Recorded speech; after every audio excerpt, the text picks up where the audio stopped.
Holanda. Metade de seu território está literalmente sendo tomada pelo Mar do Norte. O país deve sua existência às enormes barreiras que estão mantendo o mar afastado há séculos. Mas agora a Holanda enfrenta um novo inimigo. Mudanças no clima estão fazendo com que o Mar do Norte atinja níveis recordes e os rios avancem além de suas margens. Os holandeses são mestres na construção de diques e enormes barreiras móveis. Será que os engenheiros encontrarão uma forma de superar esta crescente ameaça? Ou será este o fim de 2000 anos de história, quando o mar finalmente tomar de volta o que é dele?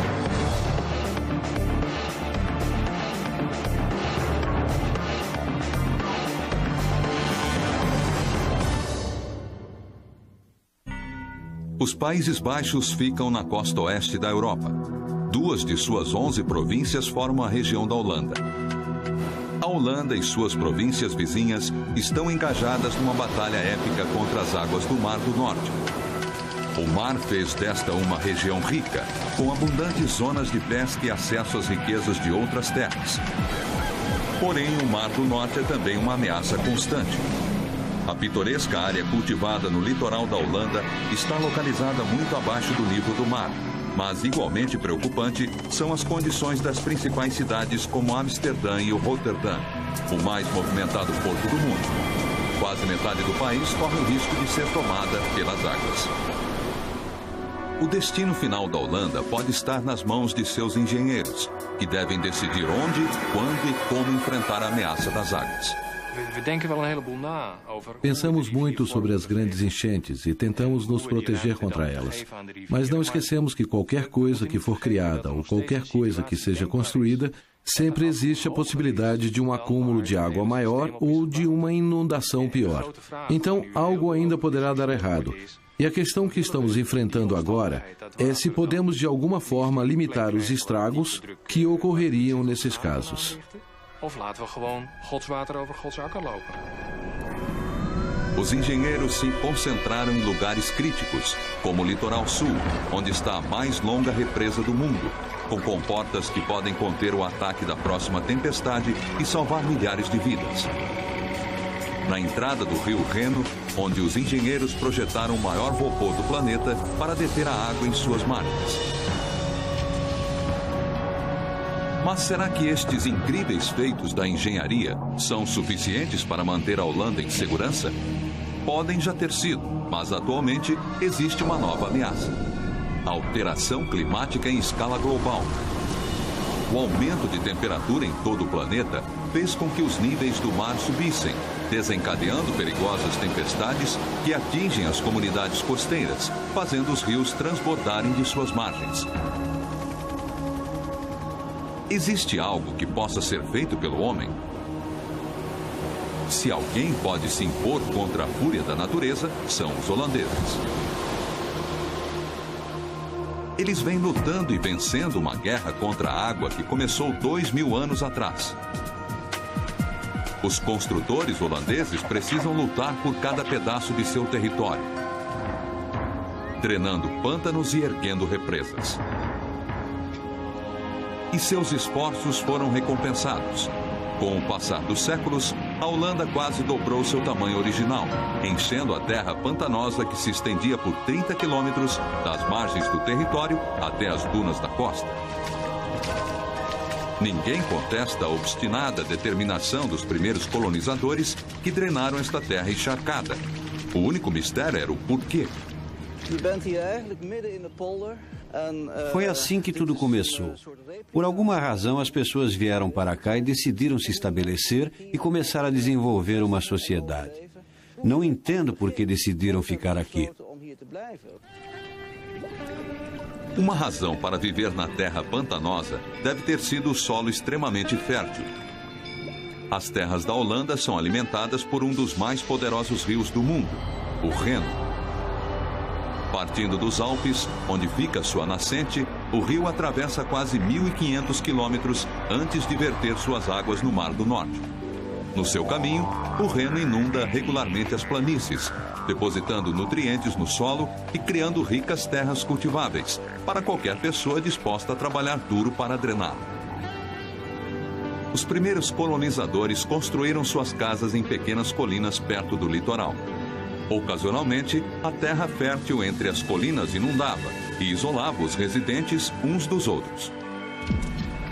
Para proteger a terra, os fazendeiros começaram a construir diques primitivos, pequenas paredes projetadas para manter a maré longe e a terra seca.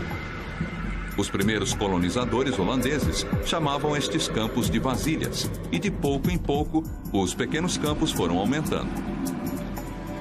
Mas existia um problema. Com o passar do tempo, enquanto a nova terra secava, ela foi se assentando, lentamente afundando abaixo do nível do mar, tornando impossível a drenagem da chuva e absorvendo a água do solo. Aos poucos, a água tomou conta da terra. Mas, com o passar do tempo, um avanço tecnológico começou a mudar a maré. O moinho de vento.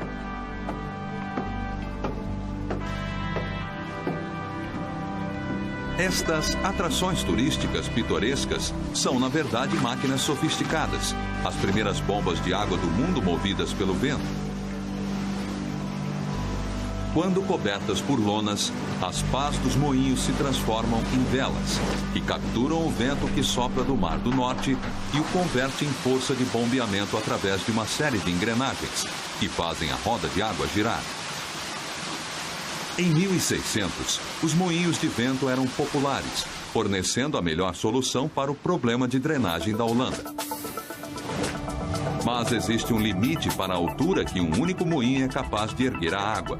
Então, os engenheiros começaram a organizar os moinhos em grupos, sobre uma rede de canais, cada um bombeando a água gradualmente para cima, do ponto mais baixo até o topo dos diques, onde é vertida num canal ou rio e enviada para o mar.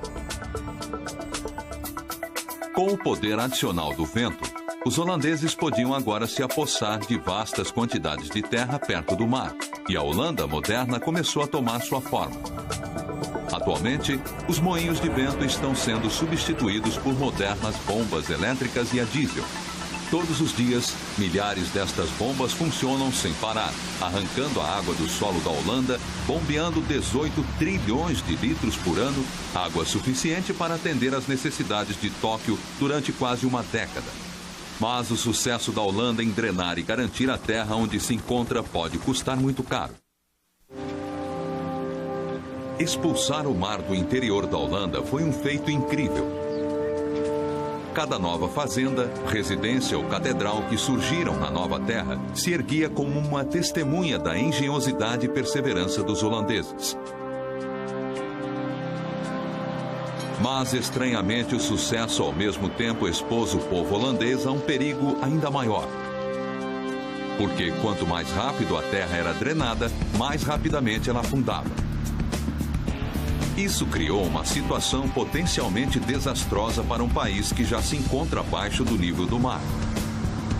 Somente no último século, a Holanda afundou meio metro. E em vários canais e rios holandeses, a superfície da água está 6 metros mais alta do que a terra abaixo.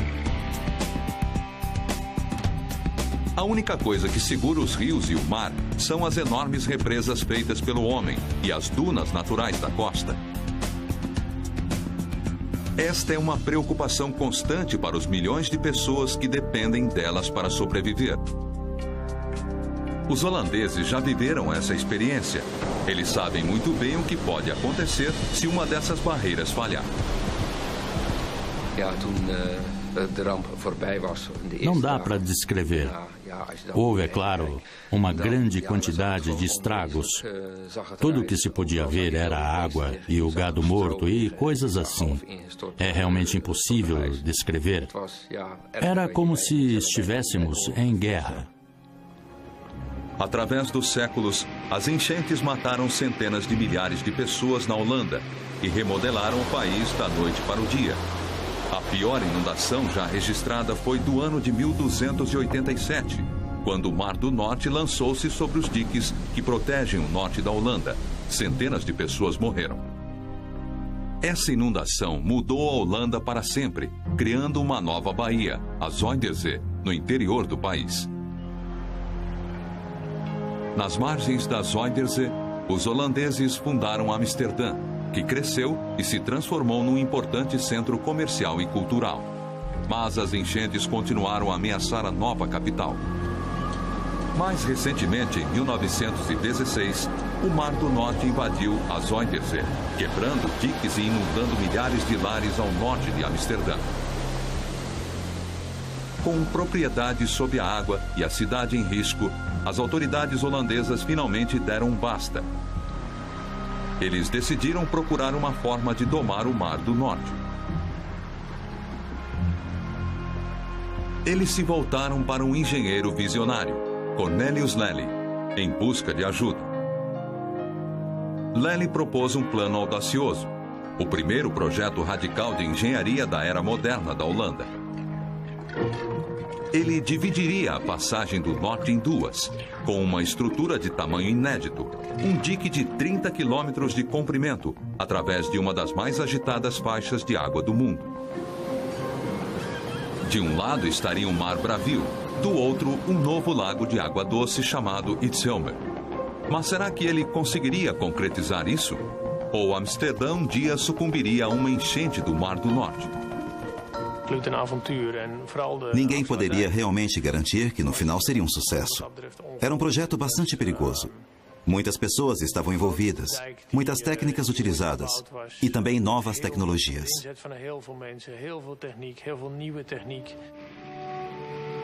Em abril de 1927, Lely e seus engenheiros começaram a construir o dique gigante.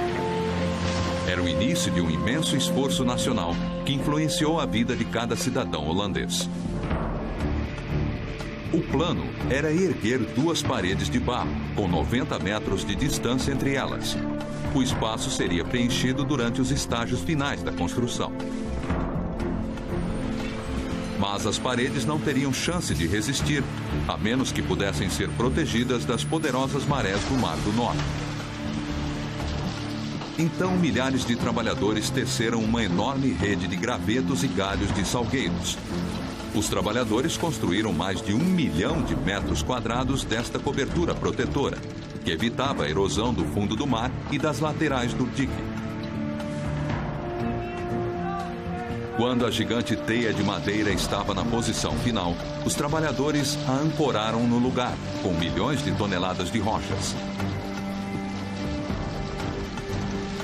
Com as paredes de barro protegidas, os engenheiros começaram a colocar 7 milhões de metros cúbicos de areia dentro da vala, o suficiente para formar uma praia artificial de 100 metros de largura, que se estenderia por 30 quilômetros. Como uma última camada protetora, os trabalhadores colocaram milhões de toneladas de pedras ao longo das paredes exteriores da represa. Finalmente, no dia 28 de maio de 1932, 5 anos depois do início do projeto, os trabalhadores selaram a última abertura da represa. Nós sabemos exatamente o horário. 1h01 da tarde. Foi um acontecimento importante e várias pessoas tiveram o orgulho de lutar contra as ondas e saírem vencedoras. Este era o sentimento.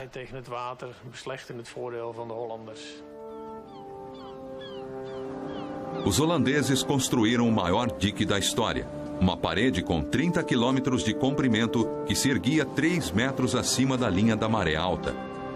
Cornelius Lely conquistou uma incrível vitória para a Holanda contra o Mar do Norte. Mas ele não havia acabado. Por trás da represa, no novo lago interno, ele continuou a construir mais diques para reter grandes porções do Mar do Norte que antes cruzava o país. Depois ele instalou as bombas. Nos 40 anos seguintes, os holandeses drenaram mais de 2.000 quilômetros quadrados do antigo solo oceânico, criando 4 novos territórios, o maior acréscimo à Holanda em toda a história. Enquanto as águas recuavam, o fundo do mar revelou um tesouro composto por artefatos da história da Holanda, há muito tempo escondido sob as águas, que agora se mostrava abertamente. Antigos destroços de navios e cerâmicas. até um esqueleto de 5.000 anos de idade. Mas levaria quase uma década a mais para que a terra secasse o suficiente para dar início ao plantio e à construção. O novo dique Noordencloser se erguia como um triunfo da engenharia e, pela primeira vez, os holandeses se sentiram seguros em relação à constante ameaça das inundações.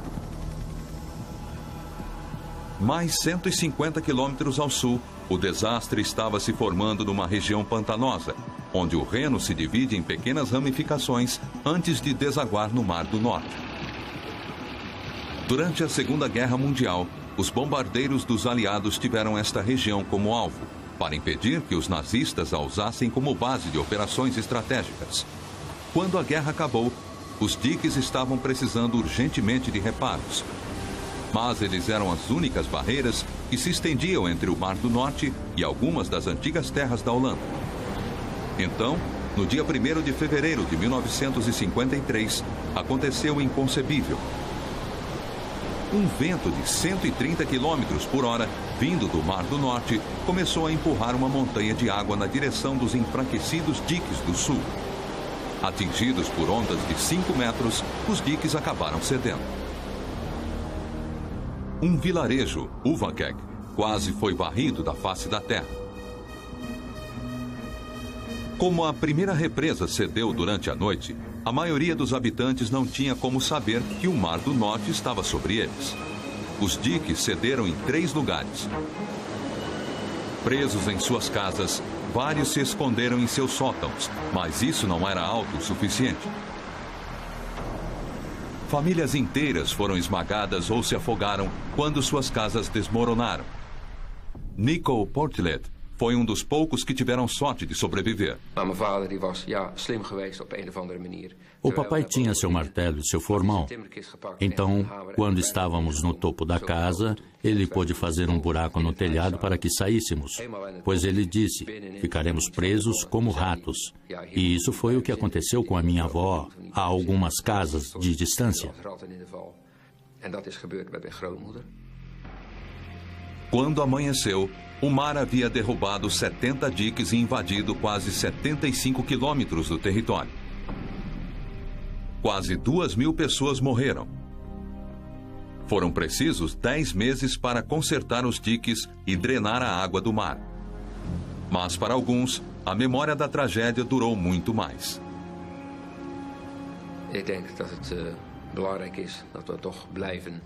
As pessoas que sobreviveram podem não dizer, mas sempre lembram que é possível acontecer novamente.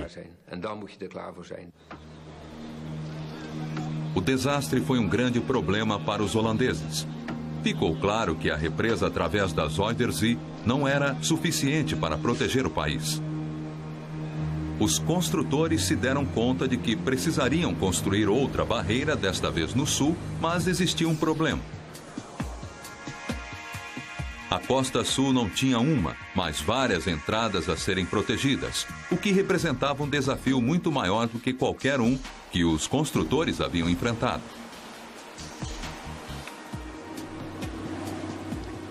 Em 1958, os engenheiros criaram um projeto e começaram o trabalho. Durante os 30 anos seguintes, os engenheiros construíram inúmeras barreiras, criando novos lagos internos e redirecionando rios.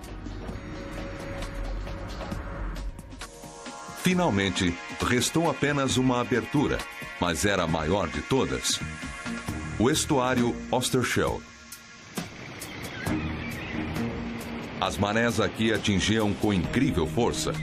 Mesmo assim, os engenheiros seguiram em frente com um dique tradicional, como os outros que foram concluídos. Mas quando a construção começou, o projeto assumiu um rumo inesperado.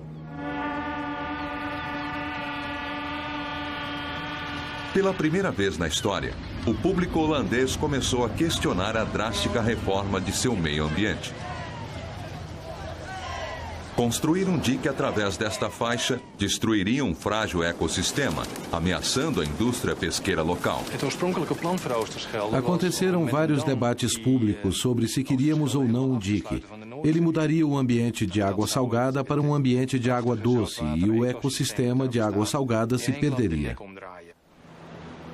Então, os engenheiros pararam a construção e tentaram encontrar uma nova solução que protegesse a terra sem afetar a indústria da pesca costeira. Enfrentando estas novas exigências, os engenheiros holandeses apresentaram uma proposta engenhosa.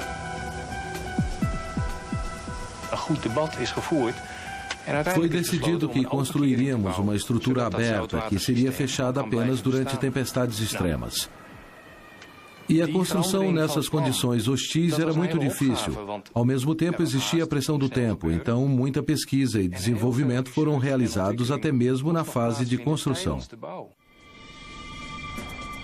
Seria uma represa como nenhuma outra, porque só bloquearia o fluxo da água quando uma tempestade ameaçasse o território ao seu redor. A estrutura proposta seria a mais longa represa com comportas do mundo, mais de 60 delas. Cada uma pesando o equivalente a 40 vagões de trem carregados, localizadas entre 65 enormes pilares. Sob condições normais, cada comporta se manteria aberta, permitindo que o Mar do Norte fluísse por baixo. Mas se os níveis do mar se elevassem a alturas perigosas durante uma tempestade, as comportas seriam abaixadas até o fundo do mar, isolando o interior da Holanda dos ataques da tempestade. Nenhuma estrutura desta complexidade já foi construída no mar, numa área com marés tão fortes. Os construtores temiam que as correntes pudessem destruir a estrutura antes que conseguissem ancorá-la ao fundo do mar. A solução? Construir o dique em partes, em terra firme, e depois mover as peças para seu lugar dentro do mar. Será que esta abordagem funcionaria? Enquanto os engenheiros testavam os componentes do projeto, eles encontraram problemas. Como poderiam manusear estruturas tão grandes através da água e colocá-las no lugar com precisão cirúrgica? Tudo isso enquanto enfrentavam as correntes do Mar do Norte? No final, chegaram à conclusão de que a única opção seria tentar. O projeto começou com a criação de 2 pequenas ilhas na passagem. Nelas, os construtores montaram fábricas e 2 enormes docas secas para construir as partes da represa. As ilhas também serviam para outro propósito. Elas estreitavam o canal e reduziam o comprimento da represa.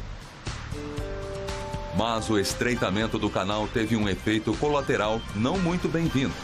Ele fez com que as ondas ficassem muito mais rápidas, pois a mesma quantidade de água era espremida através de um espaço mais estreito.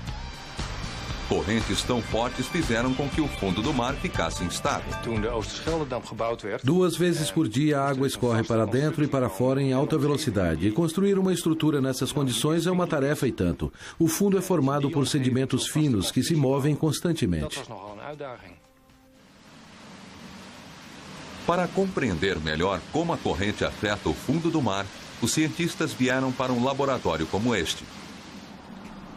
Um técnico coloca um aparelho de medição dentro de um tanque de testes. O fundo do tanque é forrado com sedimentos similares aos encontrados no fundo da passagem do Mar do Norte.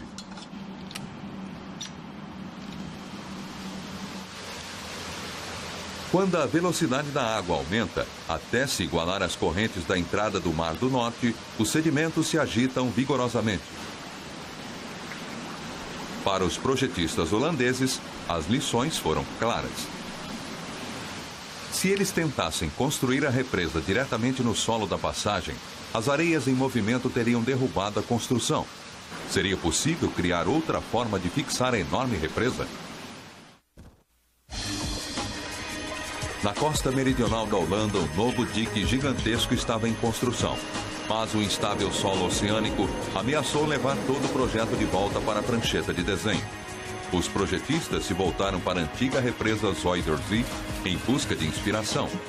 Aqui, as enormes esteiras de madeira de salgueiro colocadas dos lados da represa e no fundo do mar se opõem às forças das correntes. Uma técnica similar poderia salvar a represa Oosterschelde. Os engenheiros acreditavam que poderia, mas desta vez eles fabricaram enormes placas de plástico com meio metro de espessura. A base de plástico foi em seguida preenchida com cascalho e coberta com outra folha de plástico.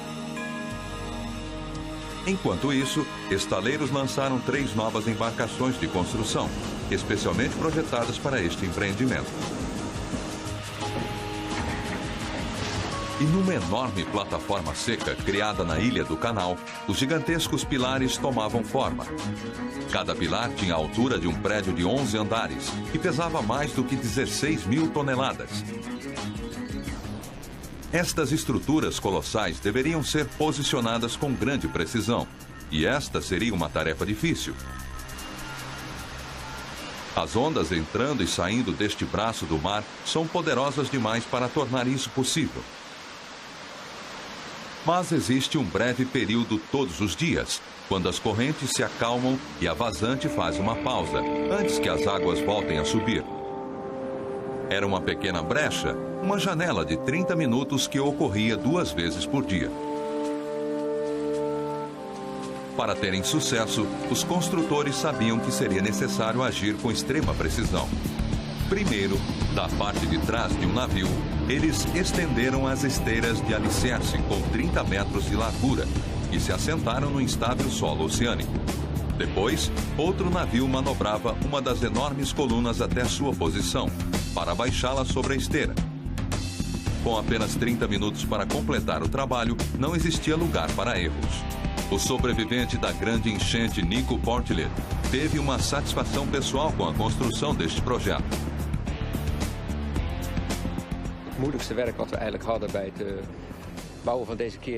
É tão difícil colocar no lugar certo. Podia estar no máximo a alguns centímetros longe do alvo onde deveria ser colocado, e nós tivemos a sorte de conseguir. Uma pá escavadora especialmente projetada colocou 4,5 milhões de toneladas de pedra ao redor das extremidades da represa para ancorar as esteiras e proteger os pilares de qualquer golpe. Em seguida veio uma tarefa igualmente delicada: a instalação de enormes portas, cada uma pesando quase 400 toneladas. Em 1987, a barreira contra tempestades estava completa. Todas as 65 colunas e seus portões estavam em posição, com uma nova rodovia construída ao longo de seu topo. O mais sofisticado dique já construído. Seus projetistas estão confiantes de que resistirá por 200 anos. Mas será que ela ficará em pé contra a força total do Mar do Norte? Quando ocorre uma grande tempestade, dá para imaginar como é enorme, muito grande. Quando a força do vento joga contra a barreira, ondas de 3, 4 ou até 5 metros, a força é enorme, é impossível não sentir. Durante uma tempestade, os computadores monitoram a elevação dos mares. Quando a arrebentação alcança 3 metros acima do nível médio do mar, um alarme é disparado para a equipe de controle de emergências. Eles dão o comando para baixar as portas, fechando a passagem. Até 2002, a represa teve de ser fechada 21 vezes, protegendo a costa e salvando incontáveis vidas. É uma vitória para aqueles que se lembram da inundação de 1953, como Nico Portlet, o jovem garoto do vilarejo que cresceu e se tornou engenheiro supervisor da represa. Existe um tipo de sentimento especial, trabalhar nesta barreira. Você pode imaginar como é. Com o término da Barreira do Sul, a Holanda estava mais bem protegida do que nunca contra o Mar do Norte. Mesmo assim, sobrou uma evidente falha nas defesas da Holanda. A cidade de Rotterdam era ainda um alvo desprotegido. Rotterdam, o porto mais movimentado do mundo. A cada 6 minutos, um navio entra ou sai do porto. Durante um ano, são mais de 80 mil embarcações carregando mais de 300 milhões de toneladas de carga. Se uma grande tempestade atingisse o Reno, ele inundaria Rotterdam com 5 metros de água.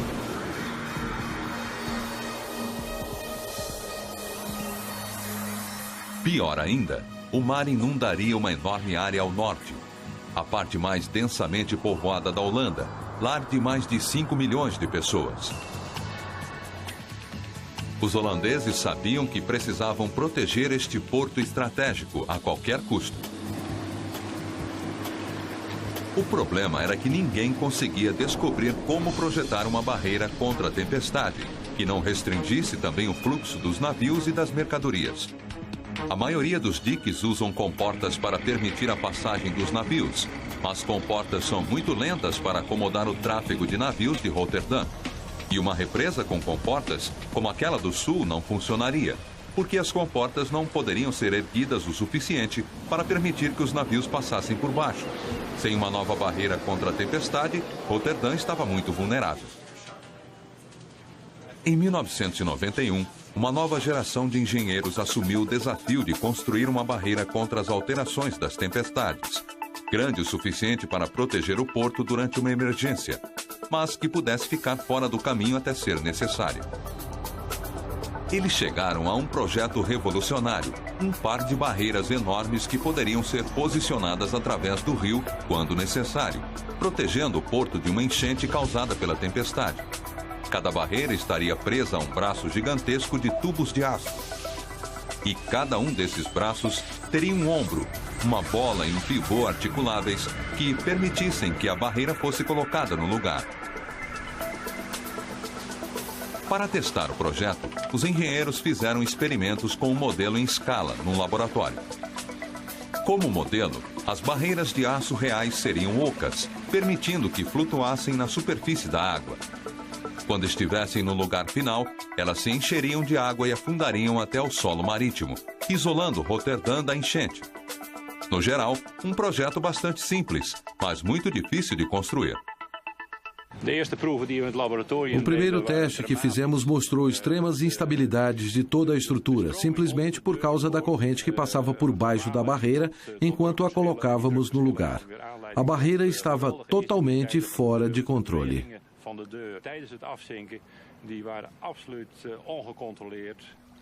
O leve movimento deste modelo em escala indica que a barreira real se agitaria para cima e para baixo cerca de 10 metros, provavelmente a ponto de destruir a estrutura. Então, os engenheiros reprojetaram o lado inferior de cada barreira para tentar reduzir a turbulência, mas ninguém sabia com certeza se esta mudança seria suficiente. Finalmente, eles estavam prontos para começar o projeto. Primeiro, eles construíram uma gigantesca doca seca de cada lado do rio. As enormes curvaturas espelhavam a forma arredondada das barreiras. Em seguida, os tubos gigantes de aço que formariam os braços da barreira chegaram. Os tubos maiores tinham 30 metros de comprimento e 2 de diâmetro, grandes o suficiente para uma pessoa ficar em pé dentro deles. A solda de cada junta levou 6 dias e precisava ser perfeita. Uma solda defeituosa numa estrutura de 13 mil toneladas poderia resultar em catástrofe. Enquanto isso, numa fábrica na República Tcheca, trabalhadores cuidavam dos componentes mais críticos, as 2 esferas de aço, cada uma com 10 metros de diâmetro, que formariam as articulações para os enormes braços de aço. Composta por 8 partes, cada esfera de 500 toneladas deveria ter a precisão de 1/50 de 1 milímetro, ou todo o mecanismo poderia emperrar. As esferas chegaram por mar, suspensas na ponta de um enorme guindaste. Estas esferas e articulações são um incrível feito da engenharia. Elas foram projetadas para funcionar suavemente sob a pressão de 65 mil toneladas, que uma tempestade pode gerar. Em 1997, depois de 6 anos de construção, a um custo equivalente a 3 bilhões de dólares, a barreira estava finalizada. Como uma brigada de soldados mantida a postos, os portões gigantes aguardam para agir quando forem necessários. A rainha Beatrix da Holanda batizou a barreira Meisland e testemunhou o primeiro teste completo de funcionamento. O design funcionou perfeitamente, mas isto aconteceu em águas calmas. O teste verdadeiro ocorrerá na primeira vez que ela precisar ser fechada, durante uma grande tempestade. Quando chegar a hora, a barreira se moverá sem a ajuda humana. Os sistemas automatizados da barreira estudam as informações ambientais e as comparam com o critério de fechamento de suas comportas. Todo o maquinário é acionado automaticamente pelo computador sem qualquer interferência humana, então é como se fosse o maior de todos os robôs. Todos os dias, os computadores da barreira se mantêm alertas em relação às correntezas, analisando as mais recentes informações climáticas e oceanográficas em busca da aproximação de uma tempestade. Até 2003, a barreira não foi fechada numa emergência. Mas esta boa sorte pode acabar um dia, porque o clima da Holanda está mudando. As tempestades estão ficando mais fortes com o passar de cada ano. O Mar do Norte forçou a Represa do Sul a baixar suas portas com uma frequência 10 vezes maior do que os construtores previam originalmente. E se o clima continuar a piorar, tempestades intensas como as encontradas nos trópicos poderiam tomar conta da Holanda. As fortes chuvas que elas trariam poderiam transformar os rios calmos em inimigos mortais, abrindo uma nova fronteira na guerra contra a água. A mais afetada seria a região central da Holanda, pequenas vilas agrícolas como Octon, no rio Ren. As enchentes subiram e desceram com as estações, traçando um ritmo previsível. Por séculos, as represas protegeram a cidade e os campos durante estas enchentes. Mas no inverno de 1995, este padrão mudou repentinamente. Chuvas fortes encharcaram os campos. A água verteu para o Ren, fazendo com que seu nível subisse. O rio alcançou sua altura máxima, mas continuou a subir.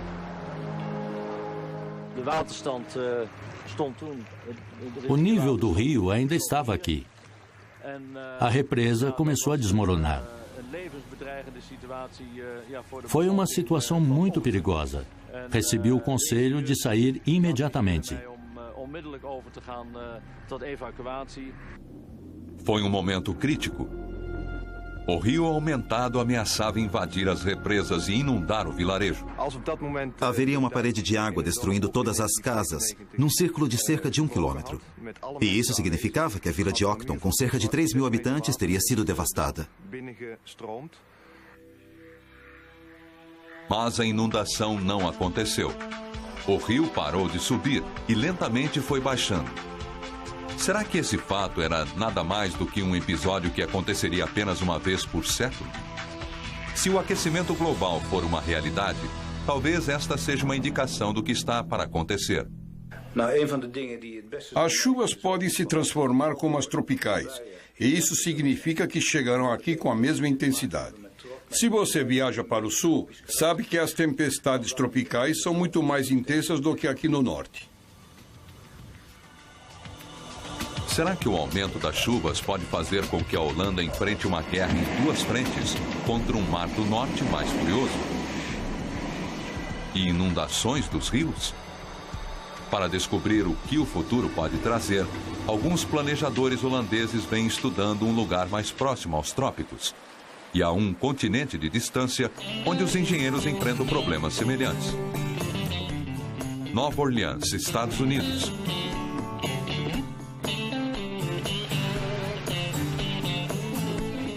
Esta cidade é famosa por seus clubes noturnos e cassinos, mas a verdadeira aposta aqui envolve um preço muito maior. A cidade está cercada de água por todos os lados e os engenheiros podem estar indefesos para protegê-la contra um desastre. Muito semelhante à Holanda, Nova Orleans se encontra numa área reivindicada pela água, neste caso o rio Mississippi. E também, como a Holanda, a cidade vem afundando com o passar dos séculos. Não é só isso. O lago Pontchartrain avança sobre Nova Orleans pelo norte. Enormes barreiras, similares às represas da Holanda, mantêm a cidade longe de uma inundação. Mas Nova Orleans também enfrenta um enorme perigo que não existe na Holanda, pelo menos até agora. Furacões. Estes enormes conjuntos de tempestades apresentam incrível poder. Os furacões acumulam força no meio do oceano e, quando se aproximam da Terra, empurram uma parede de água diante deles. Estas tempestades podem ser até mais destruidoras do que as inundações do Mar do Norte na Holanda. Na verdade, a maior tempestade já registrada, uma parede de água com 7 metros de altura, atingiu a costa do Golfo no sul dos Estados Unidos em 1969. Impulsionada por ventos de 218 km por hora do furacão Camille, a tempestade matou 250 pessoas no Mississippi, mas poderia ter sido muito pior. Quando um furacão de categoria 5 atingiu a costa do Golfo do Sul dos Estados Unidos, a devastação foi surpreendente. Mas os cidadãos de Nova Orleans se consideraram privilegiados. Se o furacão tivesse se deslocado um pouco para o oeste, teria atingido a cidade de frente. A tempestade teria primeiro levado uma parede de água do Golfo do México para o lago Pontchartrain e em seguida levantado o conteúdo do lago, atirando-o sobre as barreiras e atingindo a cidade. Teria sido uma enchente como nenhuma cidade já presenciou. O que estou fazendo é usar uma barra de medição para mostrar até que altura a água chegaria numa tempestade de categoria 5, no pior dos casos. Agora o topo da barra é de 6 metros e esta é a elevação da água que esperamos ver durante uma tempestade de categoria 5. Uma enchente como esta pode matar até 40 mil pessoas. Para prevenir uma catástrofe como esta, os engenheiros sabem que precisam de uma barreira alta o suficiente para evitar que o oceano invada o lago Pontchartrain durante um furacão. Mas nenhum dos projetos holandeses se mostraram práticos, nem um dique de grande porte ou uma barreira móvel. Pois existem vários lugares por onde a água pode forçar sua passagem. Precisamos compreender o que está acontecendo, porque não podemos superar com engenharia os furacões. Eles são muito grandes. Mas os engenheiros sabem que a própria natureza pode fornecer a solução através do rio Mississippi. A cada dia, o rio derrama 2,5 bilhões de litros de água no Golfo do México.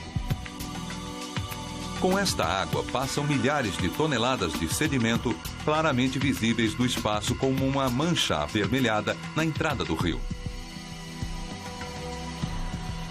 Se os engenheiros pudessem deixar o Mississippi carregar um pouco desta lama para os pântanos, às margens do lago, o rio poderia gradualmente construir uma barreira natural, muito maior do que qualquer estrutura feita pelo homem. O plano sinaliza uma impressionante mudança de rumo, com os engenheiros permitindo que o rio inunde uma parte da terra. É uma lição para a Holanda, onde os rios podem ser uma solução para evitar futuros desastres. O cenário pode se parecer com algo deste tipo. O ano é 2050 e tempestades de força tropical espalham um aquecimento global que agora atinge o norte da Europa com frequência. Depois de semanas de chuva, o Reno já está inundado e o excesso está jorrando para o Mar do Norte. Então, o inconcebível. Uma segunda grande tempestade, tão forte como um furacão de categoria 5, se aproxima da Holanda pelo Mar do Norte, levando uma parede de água à sua frente. É dada a ordem de fechar a barreira do sul. Equipes de emergência na represa Zuiderzee monitoram a tempestade crescente. Os gigantescos braços da barreira Maesland se posicionam. Hora após hora a tempestade cresce, mas as barreiras se mantêm firmes. Parece que a Holanda conseguirá escapar ilesa. Mas então as notícias sobre o Reno ganham um rumo assustador. O rio está subindo rapidamente. Os diques cedem em dezenas de lugares e centenas de comunidades ficam inundadas. Os engenheiros estão sem opções. Eles não têm como conter o fluxo da água e por isso tomam uma decisão fatídica. Pela primeira vez em mais de 2000 anos, eles se rendem. Eles abrem mão de uma parte da terra. Eles não tentam lutar contra a enchente. Em vez disso, tentarão lidar com ela. Eles vão desviar os rios para longe das áreas mais densamente povoadas, permitindo que a água invada as regiões cultivadas. O custo será alto, mas ao permitir que algumas áreas inundem, eles preservarão boa parte da terra conquistada com muito esforço e salvarão vidas. Para se preparar para o futuro, os engenheiros já estão marcando algumas áreas como planícies aluviais em potencial. Na guerra contra a água, é uma retirada tática, mas não uma derrota. Porque, para os holandeses, a água é ao mesmo tempo uma adversária e uma amiga. E eles devem a sua história à luta para manter as duas coisas em equilíbrio. Versão brasileira, Clone.